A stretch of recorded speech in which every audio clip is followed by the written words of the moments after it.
Halo, senang kembali bersama dengan saudara dalam program Deep Talk Tipase. Shalom semuanya. Dan kita akan lanjutkan tadarus Alkitab kita. Dan sebelum kita lanjut, saya mengajak semua untuk berdoa. Bapa, kami bersyukur buat hari ini dan kami siap melanjutkan tadarus Alkitab kami pada kesempatan ini. Berikan kami hikmat marifat-Mu, rema-Mu, sehingga ayat yang kami baca menjadi terang dan kami bisa memahami Tuhan lebih dalam lagi. Jangan satupun kami yang Kau lalui, kami siap diberkati. Haleluya. Bapak Ibu, siapkan Alkitab kita. Hari ini kita akan membahas Hosea pasal yang ke-11 gitu ya. Dan sama-sama kita siapkan hati kita untuk membaca Hosea pasal 11 ini. Naikkan syukurku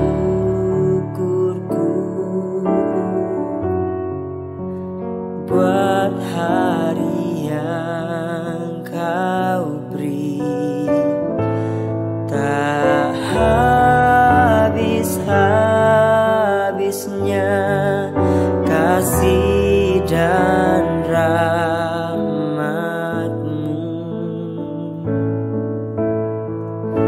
selalu baru dan tak pernah terlambat.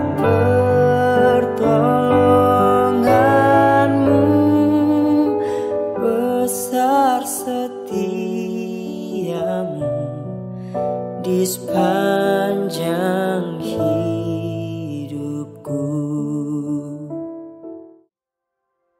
Ya, Hosea pasal yang ke-11 ya. Kita akan baca perikopnya, kasih Tuhan mengalahkan kedegilan orang Israel. Bersama saya, saudara.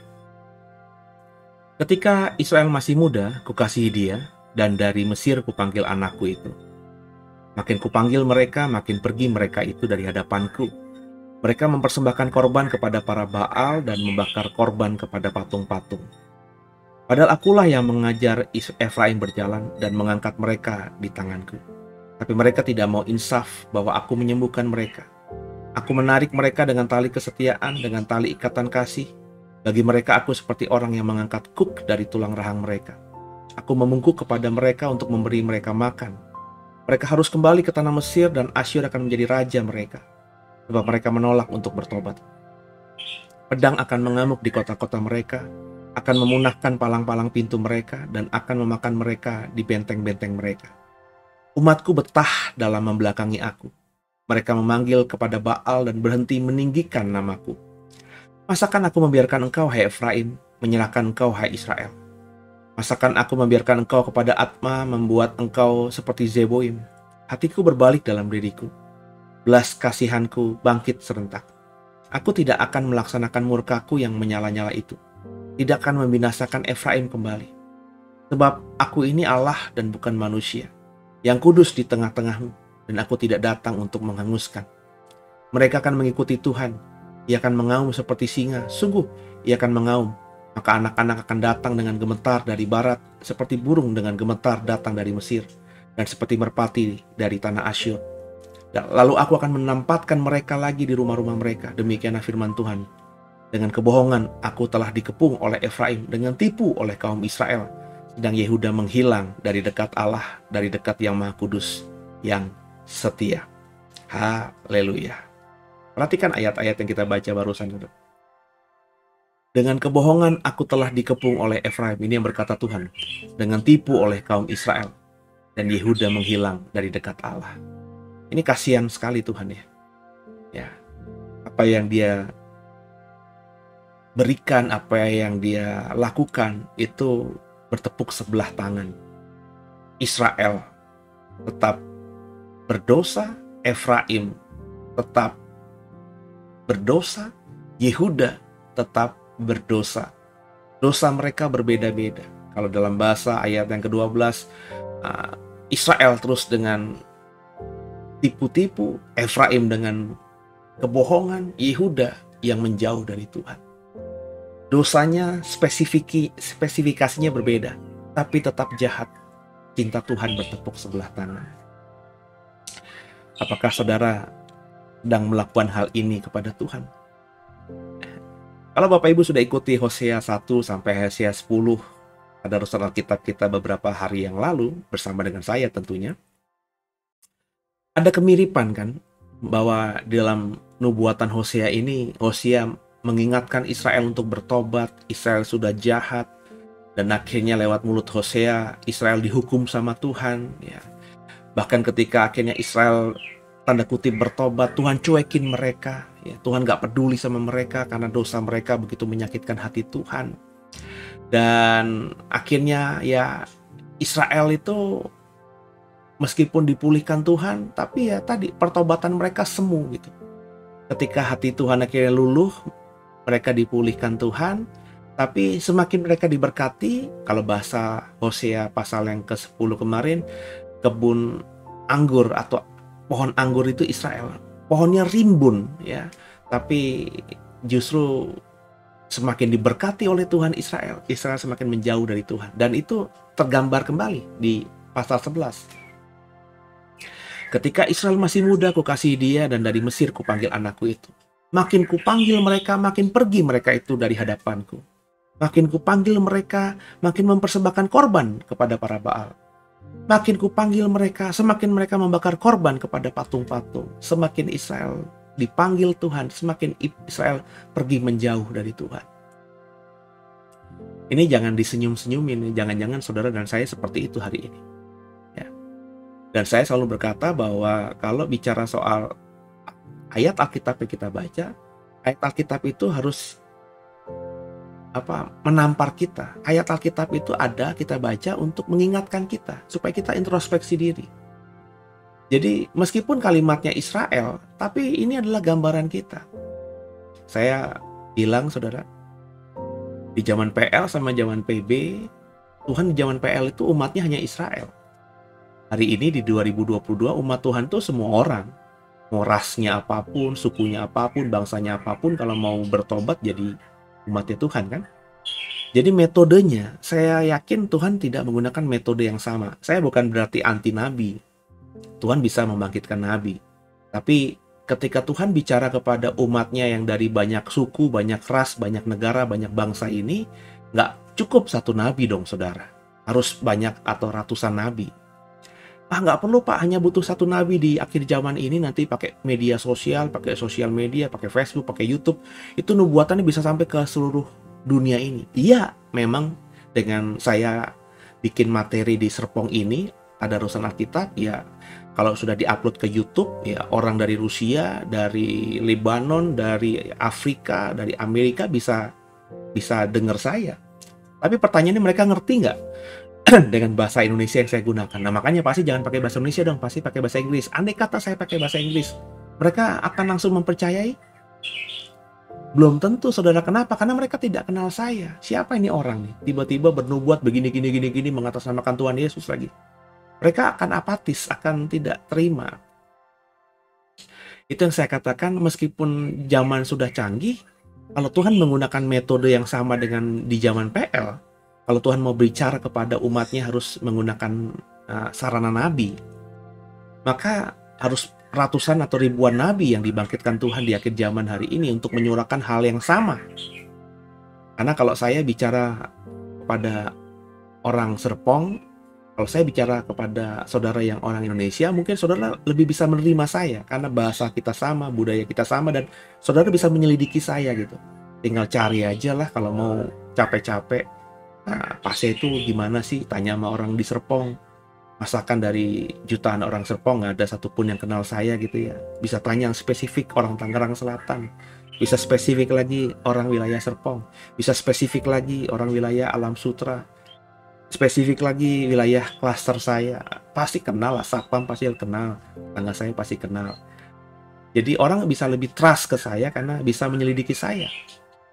Tapi kalau saya bernubuat dan yang mendengarkan orang Amerika, bagaimana mereka bisa punya akses untuk menyelidiki siapa saya sebenarnya? Sangat terbatas, ya, sehingga tidak efektif. Itu kenapa saya bilang sekarang ini Alkitab itu harus kita jadikan suara Tuhan, firman Tuhan. Maka saya mengimani Alkitab itu firman Tuhan. Jadi setiap ayat yang saya baca itu seperti Tuhan bicara kepada saya. Dan hari ini saya mengingatkan saudara juga, bahwa jangan sampai kita seperti Israel, yang semakin dipanggil Tuhan, semakin menjauh daripada Tuhan. Semakin diberkati, berkat yang dipercayakan Tuhan buat kita itu malah membuat kita semakin jauh dari Tuhan. Artinya berkat itu kita pakai untuk hal-hal yang menyakitkan hati Tuhan. Diberkati malah punya selingkuhan, diberkati malah foya-foya, diberkati malah mabok-mabokan, diberkati malah judi. Itu kan kita diberkati sebenarnya, tapi berkat itu tidak dikelola dengan baik dan kita lakukan dengan berkat itu yang membuat kita semakin jauh dari Tuhan. Dan itu banyak terjadi kan. Hari ini lagi viral, ada seorang gubernur yang nggak mau dipanggil KPK dengan alasan sakit, tapi lewat Menteri Menko Polhukam Pak Mahfud dan juga beberapa elemen-elemen lain itu dipublish sekarang ini. Sakit apaan? Wong dia ke Singapura, ke Gap lagi main judi, ya. Sakit apaan dia main judi juga di Malaysia, di Filipina, ya. Ketahuan lewat PPATK yang bisa menelisik uang kita tuh kemana aja, ya. Ya, bahkan ada dipakai ke belasan rekening judi, ya. Ini padahal gubernur yang wilayahnya katanya Kristen banget gitu ya, dan saya yakin dia juga Kristen gitu ya, namanya aja nama salah satu rasul gitu ya. Ya, tapi judi, dia diberkati, tapi berkat yang Tuhan percayakan kepadanya ya dipakai untuk hal-hal yang membuat dia semakin jauh dari Tuhan. Saya emang nggak peduli dia sumbang gereja di wilayahnya berapa ya. Tapi gaya hidup seperti ini gaya hidup yang membuat orang meskipun sudah money laundry, cuci uang di gereja ya dengan persembahan dan persepuluhan, orang ini orang yang benar-benar tidak menghargai kasih karunia Tuhan. Makanya saya selalu berkata, saya nggak pernah memilih pemimpin sekarang dengan hanya latar belakang agama gitu. Sebab semakin saya pilih orang yang Kristen, semakin orang Kristen itu kelihatan jeleknya, ya semakin memalukan umat Tuhan secara general. Ya, saudara juga mestinya yang bermimpi jadi pejabat ya paling tidak harus jadi orang Kristen yang benar lah. Ya, kita jadi pejabat atau bermimpi jadi pejabat itu bukan untuk gara-gara uangnya gitu loh. Makanya saya berpikir kalau memang ekonomi kita belum bisa mandiri, kita belum merasa dicukupkan dengan ekonomi kita, ya jangan jadi pejabat, karena godaan korupsi itu akan semakin besar. Ya, kalau sudah tercukupi semuanya, ya barulah jadi pejabat gitu. Jadi pejabat politik ya, yang bukan dari dari bawah gitu. Kalau saudara bekerja sebagai pegawai negeri dan akhirnya jadi eselon 1, yaitu karena hasil taburan kita dari bekerja yang baik itu kita jadi pangkat tinggi. Ya itu kalau seperti itu ya, kalau saudara orang jujur ya saudara nggak mungkin kaya raya gitu ya. Ya kaya dari gaji doang gitu loh, tapi nggak berkelimpahan. Yang saya maksudkan tuh ya jadi pejabat publik, bupati, wali kota, gubernur, presiden, apalagi menteri, jabatan politisi itu loh saudara. Ya, kalau kita memang belum oke ya janganlah, karena banyak godaannya di situ. Itu yang disebut oleh orang dunia kursi basah itu. Ya, saya pun berpikir panjang ya.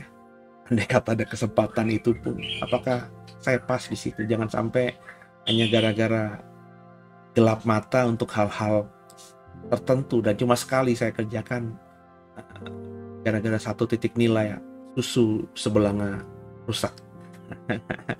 Jadi kita harus benar-benar memahami ini. Israel seperti itu, saudara. Jangan sampai kita seperti itu, karena ayat ini bicara untuk kita. Ya. Tuhan ingin bicara sesuatu kepada kita di akhir zaman ini lewat Hosea, pasal yang ke-10 ini, pasal yang ke-11 ini. Ya. Jadi jangan sampai kita melakukan hal yang sama yang dilakukan oleh Israel. Bayangin saudara, ya, umat Tuhan yang namanya Israel, Efraim salah satu yang paling diberkati, dan Yehuda yang dikasihi Tuhan, itu semuanya melakukan dosa yang sama. Sehingga akhirnya kalau kita baca ayat-ayat ini, ya Tuhan kembalikan mereka ke Mesir, dan Asyur menjadi raja mereka. Mereka akhirnya ditaklukkan oleh bangsa lain. Kembali ke Mesir itu, oh enggak kok Pak, saya nggak pernah baca di perjanjian lama orang Israel itu kembali ke Mesir. Mesir itu bicara soal perbudakan. Ya. Jadi ketika Tuhan berkata kepada Hosea, mereka harus kembali ke tanah Mesir, bukan pergi ke wilayah Mesir yang geografis, tapi kembali kepada perbudakan, dan faktanya mereka diperbudak. Ketika Israel ditaklukkan oleh Asyur, mereka diperbudak, mereka dibuang ke negeri lain, ya, ke negeri antah berantah untuk jadi pekerja, dijual di sana. Itu yang terjadi. Ya. Mereka tidak kembali ke Mesir, tapi mereka tetap, kalau kita baca sejarah, kembali kepada perbudakan. Sampai mereka akhirnya hilang kan, tidak punya tanah air, ya, hampir 1000 tahun lebih Israel itu lebih hilang dari peta bumi. Tanah perjanjian dikuasai oleh bangsa-bangsa Arab, sampai baru nanti di tahun 18-an Inggris, Prancis, ya, menguasai wilayah itu, dan akhirnya tahun 48 ada konsensus berdirinya sebuah negara Israel merdeka. Ya. Tapi ribuan tahun hilang itu. Nah, meskipun ada kemiripan dengan Hosea-Hosea sebelumnya yang kita sudah bahas, di dalam ayat-ayat Hosea 11 ini, ya, Tuhan akhirnya memberikan kasih karunia kepada Israel. Ayat yang ke-8 ya. Masakan aku membiarkan engkau, hai Efraim, menyerahkan engkau, hai Israel. Masakan aku membiarkan engkau seperti Atma, membuat engkau seperti Zeboim. Hatiku berbalik dalam diriku, belas kasihanku bangkit serentak. Aku tidak akan melaksanakan murkaku yang bernyala-nyala itu, tidak akan membinasakan Efraim kembali, sebab aku ini Allah dan bukan manusia, yang kudus di tengah-tengahmu, dan aku tidak akan datang untuk menghanguskan.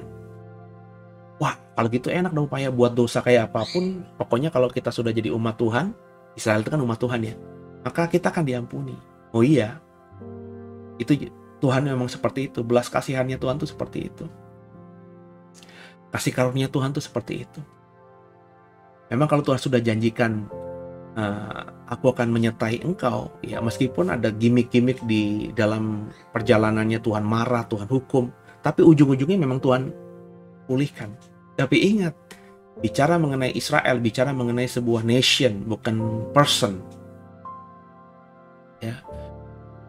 Jadi kalau kita membaca nubuatan PL, memang Tuhan di Hosea ini juga berjanji akan menyelamatkan Israel.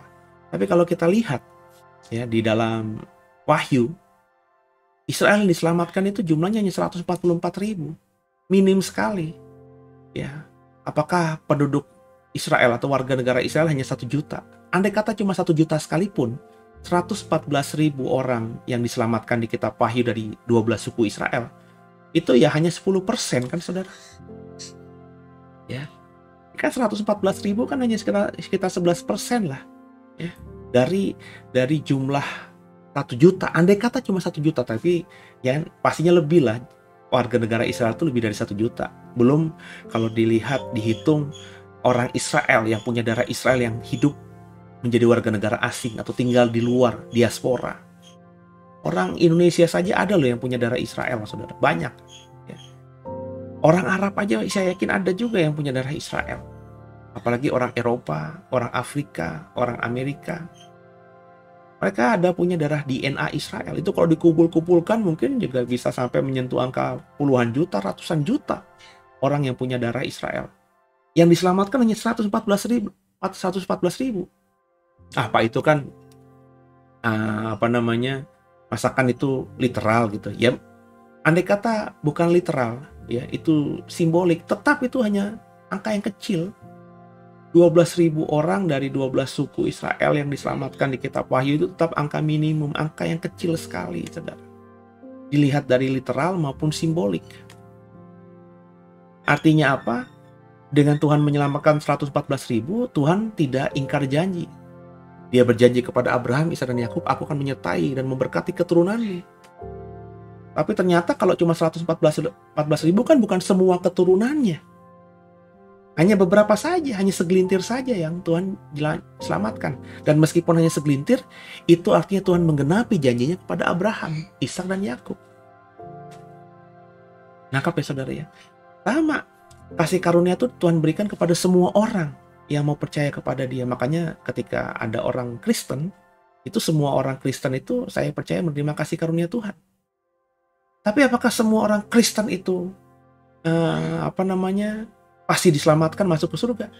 Memang janjinya Tuhan karena begitu besar kasih Allah akan dunia ini sehingga dia memberikan anak yang tunggal supaya semua orang yang percaya kepadanya tidak binasa melainkan beroleh hidup yang kekal. Itu perkataan itu clear sekali.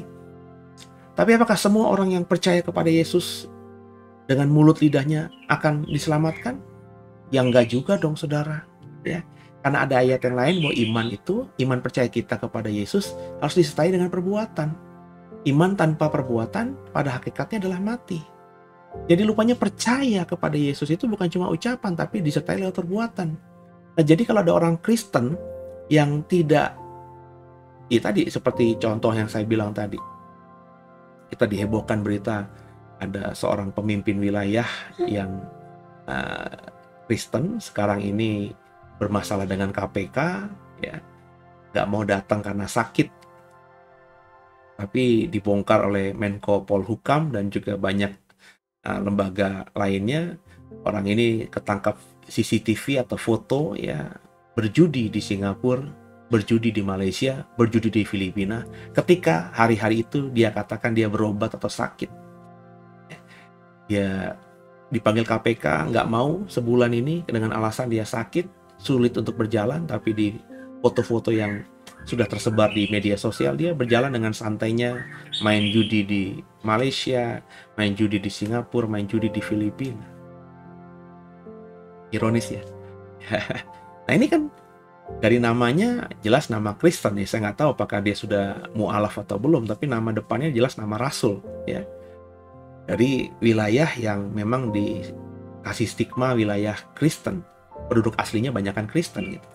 Ya, sekarang memang sudah hampir 50-50 karena masifnya ya bukannya gereja tapi orang yang tidak Kristen yang masuk ke wilayah itu yang membuat orang setempat kawin campur dan agama Islam cukup berkembang di Papua. Saja disebut tuh Papua. Tapi namanya nama Kristen ini orang. Tapi ya tadi berjudi, diberkati, berkat itu malah membuat dia semakin jauh dari Tuhan. Itu yang Hosea 10 kemarin kita tadarusin. Jadi jangan sampai kita akhirnya berpikir bahwa tenang aja, pokoknya kita buat dosa kayak apapun pasti nanti akan kita diselamatkan. Ingat, Israel itu meskipun Tuhan berjanji diselamatkan dan Tuhan genapi janjinya, nggak seluruh Israel. Dan dalam konteks kita, meskipun kita terima janji bahwa kita yang percaya kepadanya tidak akan binasa, tapi ada ayat lain yang mengatakan bahwa percaya kita kepada Yesus itu disertai dengan perbuatan. Tanpa perbuatan, iman itu mati. Ya, kalau gitu susah dong Pak. Ya, mana ada orang benar-benar bisa perbuatannya 100% sesuai dengan imannya. Andai kata nggak ada, dan Tuhan berikan kasih karunia kepada orang Kristen, saya yakin juga nggak semua. Seperti orang Israel hanya 144.000, ya kita juga paling hanya beberapa saja. Dan saya tidak yakin 1 juta, 100% orang Kristen akan masuk ke surga gitu. Karena itu tidak saya temukan dalam tafsiran tentang orang Israel. Masakan Tuhan membedakan perilaku atau tindakannya, ekspresinya antara Israel dengan orang percaya, orang Kristen? Enggak lah. Dua-dua ini kan sama-sama bangsa pilihan, umat pilihan Tuhan, ya kan? Jadi kalau Tuhan memperlakukan Israel seperti itu standarnya, ya standar yang sama Tuhan perlakukan kepada kita juga. Itu namanya maha adil. Jadi yang saya mau katakan saudara, jangan sampai kita berpikir kebablasan seperti orang yang ya mengimani kasih karunia itu. Udah pokoknya kalau kita sudah percaya sama Yesus, Tuhan tuh nggak lihat dosa lagi. Jadi andai kata kita berdosa sekalipun, nggak ada tuh kosakata dosa yang Tuhan dalam pikiran Tuhan ketika memandang kita. Sebab ketika Tuhan lihat kita, yang dilihat bukan dosa. Jadi meskipun kita berbuat dosa, Tuhan nggak lihat itu. Tuhan lihatnya Yesus. Wah itu khotbah yang paling enak banget di kuping gitu. Jadi kita kayaknya, oh iya ya, kita nggak lagi hidup dalam dosa. Kita orang merdeka ya. Nah, kita tidak lagi dianggap berbuat dosa. Jadi andai kata kita salah, ya itu Tuhan nggak lihat sebagai dosa. Waduh. Dan akhirnya orang-orang Kristen model gini ya kita tahu lah. Saya bahkan kenal beberapa orang yang punya pemahaman begini. Hidup Kristennya malah keblinger. Ya. Nggak gitu saudara, nggak gitu. Kasih karunia Tuhan tuh bukan kasih karunia yang sebebas itu. Tuhan tetap punya patokan standar. Dan saya berharap saudara memahami ini. Ya. Jadi ayo sama-sama kita belajar bahwa meskipun Tuhan belas kasihannya besar buat kita, tapi ya tadi kita harus meresponnya juga dengan mau hidup bertobat. Kita nggak tahu loh saudara, ya apakah benar kalau kau mengimani ya bahwa kita nanti pasti akan terima kasih karunia. Terus saudara dengan sadar masih hidup dalam dosa, masih menikmati dunia lah, karena kau berpikir udahlah Tuhan udah nggak lihat kita, Tuhan lihat kita nggak lihat dosa lagi. Jadi kalau kita berbuat dosa, bukan dosa yang dilihat Tuhan, tapi Yesus yang kita imani. Itu kan banyak apologet atau alibi orang-orang yang menerapkan kasih karunia secara kebablasan itu.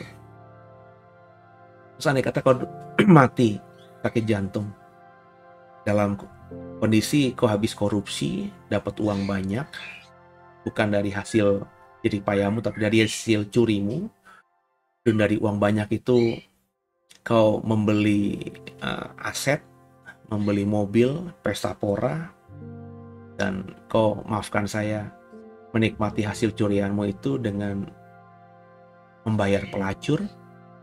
Oh, habis tidur dengan pelacur itu, sedangkan istrimu yang tidak tahu apa-apa sedang di rumah dengan anak-anakmu, dan saat itu Tuhan ambil dengan kondisi mati serangan jantung. Nggak ada kesempatan pertobatan. Kristen selama ini, tapi baru korupsi, uang yang dinikmati untuk kedagingan, mati dalam dosa seperti itu. Masuk ke surga kah orang Kristen ini? Terima kasih karunia loh nih. Nah itu yang saya harus tekankan kepada saudara. Ya, kita ini apakah dapat second chance? Belum tentu saudara. Ya. Jadi Tuhan tuh pasti akan mengenapi Yohanes 3:16 itu. Tapi apakah seluruh orang Kristen itu Kristennya harus deskripsinya sama dulu. Kalau saya mengimani bahwa semua orang percayanya itu pokoknya mengaku Yesus sebagai Tuhan Juru Selamat, tidak akan binasa. Kalau saya mengimani itu, maka saya ngapain khotbah keras-keras? Saya ngapain bikin program tadarusan Alkitab ini? Santai aja lah gitu lah. Toh memang standar untuk selamat ya pokoknya percaya kepada Yesus. Maka yang saya kejar apa? Baptis. Saya akan lebih fokus ngebaptis orang. Pokoknya orang ketemu di pasar saya celemin aja. Saya celupin aja. Ya. Karena ya pokoknya lo percaya aja deh ya. Saya buat orang, kasih orang 5 juta. Lo bukan Kristen? Bukan Pak. Nih 5 juta. Ayo kalau mau bilang Yesus, Tuhan, Juru Selamat. Juru Selamat. Ya, kamu selamat, kamu diberkati. Kau masuk surga nanti kalau mati. Ini 5 juta buat kamu. Kalau saya memahaminya begitu, maka model metode penginjilan dan pelayanan saya pasti nggak seperti ini. Ya. Sekarang saya kembalikan kepada saudara. Saudara percaya penafsiran saya, ajaran saya, apa tidak. Saya menafsirkan bahwa orang Kristen itu harus benar-benar memahami apa dan siapa yang dia imani, dan apa dan siapa yang dia imani itu harus terlihat dari perbuatannya sehari-hari. Semoga dipahami, semoga dimengerti. Jangan jadi seperti orang Israel yang dipanggil semakin menjauh. Diberkati, malah berkat itu mereka pakai untuk membuat mereka semakin jauh dari Tuhan. Air susu dibalas air tuba. Jangan sampai kau mengulangi apa yang dilakukan Israel kepada Tuhan. Haleluya. Pujilah nama Tuhan.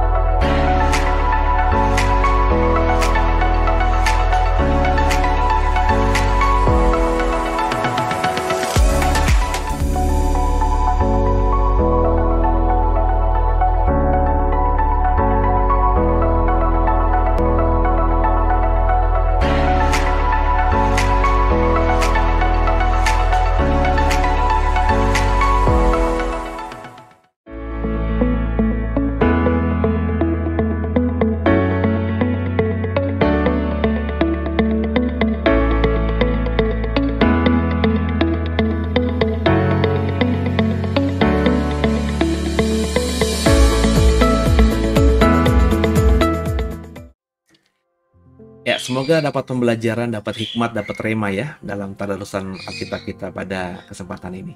Dan kalau saudara dapat sesuatu yang lebih, angle yang lain, bisa taruh di live chat, atau saudara bisa ketik di kolom komentar supaya apa yang kau dapatkan dari Tuhan lewat Hosea 11 ini bisa juga kita dapatkan. Jadi belajar saling memberkati gitu saudara ya. Kalimatnya ya kalimat saudara saja ya, nggak usah terlalu yang gimana-gimana. Pokoknya ketika bersaksi jadilah diri sendiri. Ketika mau bagikan apa yang Tuhan berikan kepada saudara, bagikanlah sesuai dengan jati dirimu. Jangan kayak siapa, jadilah dirimu sendiri gitu ya.